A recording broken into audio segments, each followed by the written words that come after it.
Buenas tardes, Eliezer, ¿me escucha ahí? Sí, pero no te veo. Sí, te pido, porfa, que al menos por ahora me permitas no exponer mi cara, no exponer mi rostro.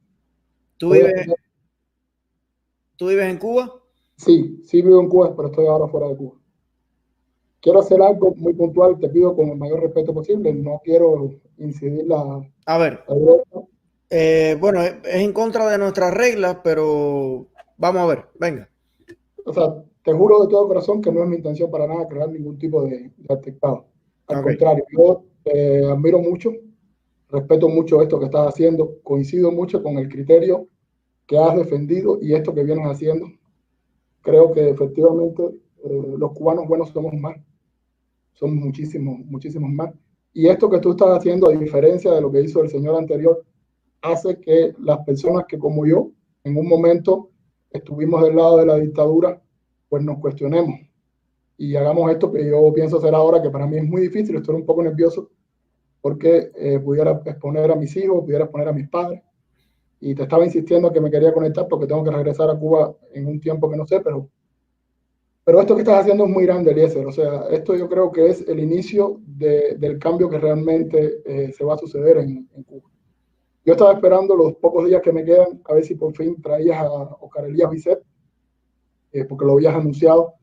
Lamentablemente creo que cuando lo traigas no me va a dar tiempo a conectarme, por lo cual yo intenté entrar ahora porque realmente ya me queda muy poco espacio.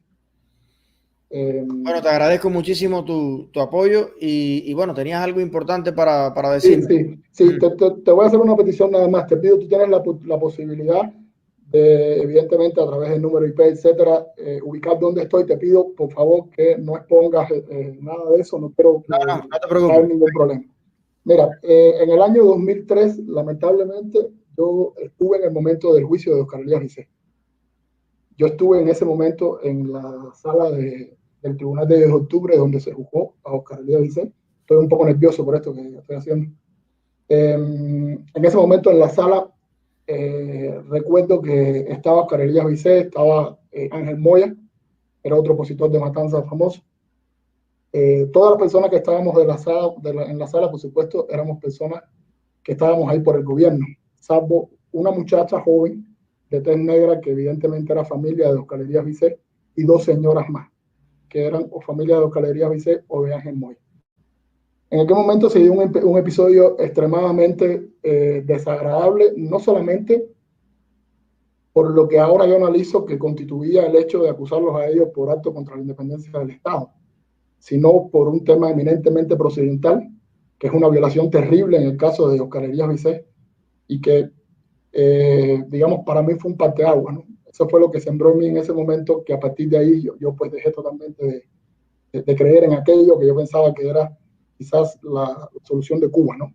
Porque dentro del sistema, así igual que tú, yo soy un poco mayor que tú, bueno, bastante mayor que tú, pero yo también creí en su momento que dentro de esa revolución se podía obtener mejores cosas.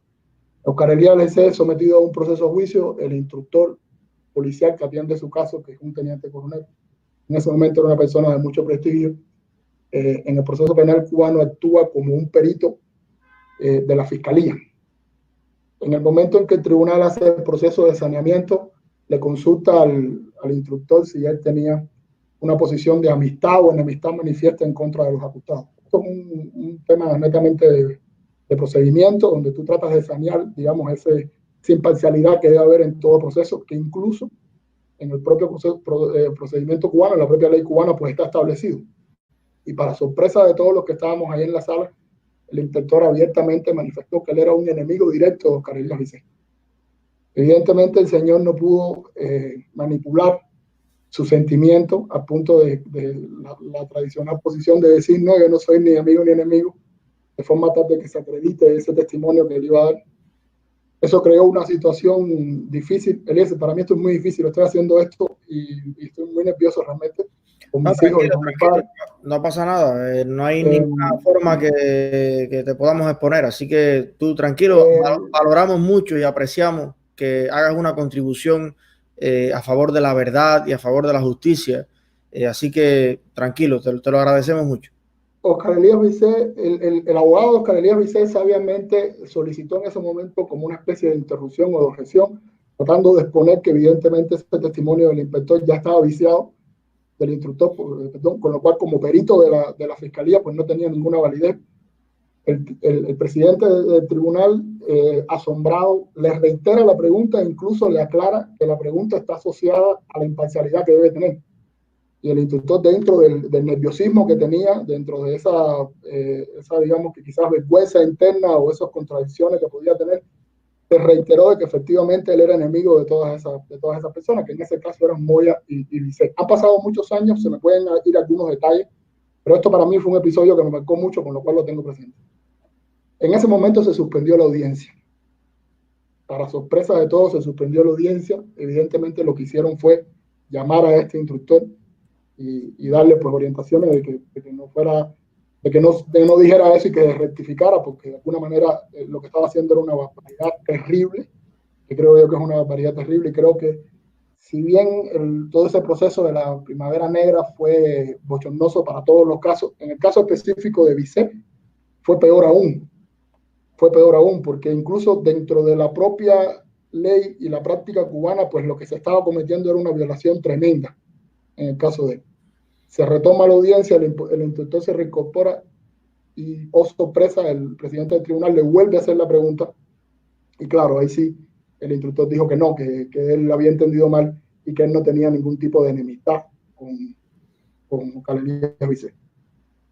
A todos los que estábamos ahí se nos cayó la cara de vergüenza. Estoy hablando de que estábamos del lado del opresor. Para nosotros, y muchos después comentamos que cómo era posible, que no sabíamos ni cómo se iba a solventar esa situación, a sanear esa situación, porque eso de alguna manera provocaba una nulidad de todo aquello. Sin embargo, sí, Oscar Elías Vicé es del grupo de los 75, exactamente. Es un médico prestigioso, a mi criterio personal, uno de los opositores más distinguidos, y que incluso en el caso de él venía recién de cumplir una sentencia por supuesto ultraje a los símbolos patrios. Hace días atrás vi un preso político que decía que no podía hacer con la bandera. Bueno, esa misma teoría que estaba empezando el preso político de que no se podía hacer fue la que se hizo en ese momento con Oscar Elías Vicé. Desde un balcón de su casa amarró una bandera cubana y la lanzó. La bandera cayó con el triángulo hacia arriba y por eso fue sancionado por 2 años de prisión de libertad, si mal no recuerdo. Entonces él venía de una sanción de esa, de cumplir varios años, y después se sucedió este lamentable episodio. Ya te digo, para mí es un parteaguas. ¿Por qué yo hago esto en este momento? Pues porque, a pesar de que llevo mucho tiempo ya separado del gobierno, aunque vivo en Cuba, de alguna manera, pues yo anhelaba tener la oportunidad de cuando lo viera frente a cara, o sea, frente a frente, poder decirle esto a Vicé y decirle que si bien yo no era ni el instructor, ni el fiscal, ni el juez, pues yo sentía una vergüenza terrible por el silencio cómplice de ese momento. Y por no haberme levantado en ese momento y bochornosamente, pues bajé la cabeza y como muchos de los que estábamos ahí, pues nos fuimos a las casas con el sinsabor de que si bien es cierto todo aquello podía ser injusto en el caso de los demás sancionados, en el caso específico de él, pues era aún peor, En tu caso, Eliezer, en tu caso yo tengo un criterio que creo que vas por la vía correcta, Estas posiciones lamentables y tú podrás dar fe de que yo estoy conectado antes de que este señor hiciera esta intervención que hizo. Es justamente este tipo de discurso que tiene este señor Wilson lo que hace que las personas que como yo en algún momento defendimos aquello, pues tengamos dudas con relación a cuáles son las intenciones de el cambio que se pide. Porque si haces la pregunta dentro de Cuba, si el cambio que se pide implica arrastrar, fusilar, pisotear y matar al viejito que fue el presidente del núcleo del partido, al viceguerra, etcétera, evidentemente va a ser un golpe muy abrupto y no es lo que queremos. Yo actualmente creo que el gobierno de Cuba es una dictadura, creo que ha sido un error histórico el gobierno de Cuba, creo que los errores que se cometieron es muchísimo y creo que los cubanos necesitamos unas disculpas tremendas y un proceso de reconciliación nacional bien, bien difícil, porque hubo muchos hechos atroces, hubo muchos que como yo pensábamos que estábamos actuando de manera correcta. Lamentablemente no te puedo dar más detalles en este momento, pero sí vi cosas muy duras. Bueno, pero sí, la incertidumbre que te ponen... Dime, disculpa. No, disculpa. Yo quiero que tú sepas que este fragmento se lo voy a hacer llegar, este audio, el audio se lo voy a hacer llegar a Oscar Elías Bisset, que lo vamos a tener por acá pronto. Pero mientras llegue ese momento, me gustaría que tú, como parte, precisamente como lo que tú has contado, y que estuviste ahí, y estoy seguro que hay miles de cubanos que han estado en circunstancias similares y han sentido la misma vergüenza profunda en lo más hondo de su alma de ser parte de una injusticia contra un padre, un profesional, un cubano, con el honor y con los principios que tiene Bisset y que tienen tantos. A mí me gustaría que tú, sabiendo que él va a escuchar esto, le enviaras un mensaje al doctor Bisset y aunque podamos conversar en el futuro, él pudiera por adelantado al menos tener el aliciente de tus palabras.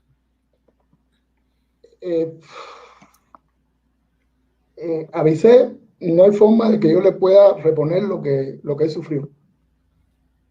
O sea, arranco transmitiéndole mis más sinceras disculpas hasta donde ellas le alcancen, porque sé que mis palabras no van a ser lo suficientemente, el bálsamo suficiente para curar sus heridas. Hace unos años que tuve la oportunidad igual de conectarme en redes, etcétera, pude ver un video de una entrevista que le hacen a él, que él hace un pequeño relato de la prisión donde se echa a llorar y a mí se me partió el corazón, justamente por este conflicto que yo tenía adentro, y es una cosa que llevo de muchos años. Sin embargo, mi posición, ahora que ya tengo mis hijos, es que yo no me podía morir con esto por dentro. Yo tenía que de alguna manera dejarle una Cuba más demócrata, más transparente, más sincera, donde no pasen este tipo de hechos a futuro. Y el ejemplo de Bisset, donde él, a pesar de esa injusticia que se estaba cometiendo en ese momento, a pesar de que él se dio cuenta incluso del show y del artistaje que de alguna manera del teatro que se había formado, el hombre se paró y hizo en su alegato final unas expresiones asociadas a la dignidad y el decoro y a las ideas de una Cuba libre. Esas palabras de Bisset a mí se me quedaron por dentro, ese sentimiento de contradicción que yo tenía, porque yo venía dibujando la figura del opositor, muy parecido a ciertas caras que veo en tu programa que entran y a veces uno no sabe si es un político o es un simple delincuente. En el caso de Bisset no es así. Bisset, como es tu caso, Eliezer, y como es el caso de muchos más, como este mismo señor que intervino antes, este chico de FIU, se ve que son personas buenas, se ve que son personas honradas, se ve que son personas buena sería la descripción, o sea, más allá de ideologías, de sentimientos, de buenos sentimientos. Ese es el caso de Bisset. Esas palabras de él al final fueron lo que de alguna manera me llevan a mí a hacer esto ahora y empezaron a crear en mí como una especie de contradicciones, ¿no? De conflictos o de luchas internas. Entonces, para Bisset, mi disculpa si en algún momento futuro existiera la posibilidad de un juicio justo, imparcial, independiente, con una justicia quizás en cortes internacionales o en la propia Cuba, pues ahí yo estaré dispuesto a poner mi cara y a exponer mi testimonio, porque yo creo que merece Bisset una disculpa tremenda y merece Bisset incluso una indemnización desde el Estado cubano, porque eso que le hicieron a él es terrible. Es terrible. Carlos, yo te quiero transmitir solo un pequeño, quiero que continúes con esto. Yo creo que la solución de Cuba es por esta vía, Eliezer. O sea, yo creo que el discurso desde lo pacífico, el discurso desde la unión, el discurso desde el entendimiento hacia esa juventud que evidentemente por un tema de edad conecta más contigo. Ese discurso es lo que va a hacer que se produzca el cambio que nosotros necesitamos en Cuba. Te agradezco muchísimo lo que estás haciendo. Te pido que me disculpen, no quiero poner mi cara, incluso la voz está un poco distorsionada por un tema de eco, etcétera, porque así como muchas personas decidieron quizás proteger a sus seres queridos, yo lo estoy haciendo en este momento. O sea, yo estoy protegiendo a mis hijos, estoy protegiendo a mis padres. Entonces, tengo ese conflicto de que sé que no debería ser así a través de esta cámara apagada, pero tampoco puedo yo tomar una decisión que termine afectando a mi familia y que me disculpe mucho, Bisset. No, no, realmente entiendo perfectamente tu posición y, y más bien coincido con tantas personas que lo están expresando en el chat, a pesar de que evidentemente por miedo a lo que pueda pasarle a tu familia decidas que no te veamos, para mí tiene un inmenso valor tus palabras. Y de todas maneras existe la televisión, pero también existe la radio. Y escuchar también es una manera de comunicación para ir a lo esencial. Y lo esencial es para mí dos cosas. Una persona que estuvo presente y vio de primera mano cometer el crimen que tuviste contra la dignidad de un hombre valiente y honrado, y tener el valor, que creo que sí lo tienes, también de reconocer, una vez que la historia te abrió los ojos, que estabas en la posición equivocada y que hoy puedas dar un testimonio público de dignificación de esa figura cubana que es Oscar Elías Bisset. Creo que esto es histórico, lo que has dicho, y solamente te deseo mucho éxito, mucha salud y que podamos conocernos en una Cuba democrática. Y te garantizo que este video, o sea, este audio, se lo voy a hacer llegar al doctor Elías Bisset y que pronto lo vamos a tener por aquí. Gracias, Carlos. Gracias a ti, gracias a todas las personas que de alguna manera se puedan poner la mano en el pecho y entender que habemos muchos cubanos que quizás tenemos este mismo conflicto que yo tuve durante mucho tiempo. Yo, por ejemplo, no puedo lamentablemente seguir constantemente tu directa, tus videos. Sabes que esto lo quitan de paquete, a veces se lo pasan en una memoria, a veces no está, etcétera. Pero de alguna manera creo que vas por la vía correcta. Yo sé que hay muchas personas, y sé incluso de muchos de mis compañeros, los que fueron en ese momento mis compañeros, que como yo también tuvieron la misma posición posterior, de darse cuenta de que estaban equivocados. Y que ante un discurso mañana democrático, pasivo, con buenos sentimientos como este que tú estás haciendo, pues evidentemente ese va a ser el punto de quiebre donde muchos que están hoy del lado equivocado, pues evidentemente pasen al lado correcto. Al lado correcto. Por esto, que mis palabras, por supuesto, avisé mis disculpas, ojalá que un día tenga la oportunidad de verlo de frente, jamás en la vida me lo he gustado. Si lo veo ahora en Cuba, o sea, no sé qué haría, pero ojalá tuviera la oportunidad y que te sirva esto además a ti para que pases por encima de todas estas situaciones que se te van a seguir dando, que yo, como estuve de ese lado, sé que las vas a tener ahora cada vez mucho más difíciles y mucho más complicadas, porque ahora es cuando viene realmente el trabajo realmente ya consensuado y agresivo en contra tuya. Entonces, ahora vas cuando más te tienes que preparar, pero te pido por favor que no cejes en el intento. O sea, no cejes en el intento, continúa y continúa, porque esto que tú estás haciendo es el inicio del fin. Gracias, Eliezer, y un saludo, ¿sí? Gracias, Carlos. Realmente ha valido la pena escucharte. Y ya te digo, mucha salud, muchos éxitos y muchos años para que podamos envejecer viendo a nuestros hijos correr en una Cuba libre. Gracias. Yo sé cuánto cuesta, no solamente dar un testimonio como este, sino cambiar de idea y darse cuenta de que uno está, como tú mismo dices, en el lugar equivocado de la historia, y ponerse del lado del pueblo, ponerse del lado de la libertad, ponerse del lado del oprimido, sabiendo que el próximo puede ser tú. Tú mismo presenciaste un juicio que puede ser perfectamente, incluso mucho más cruel y más duro en tu propia contra. Gracias, Carlos. Gracias a todos ustedes.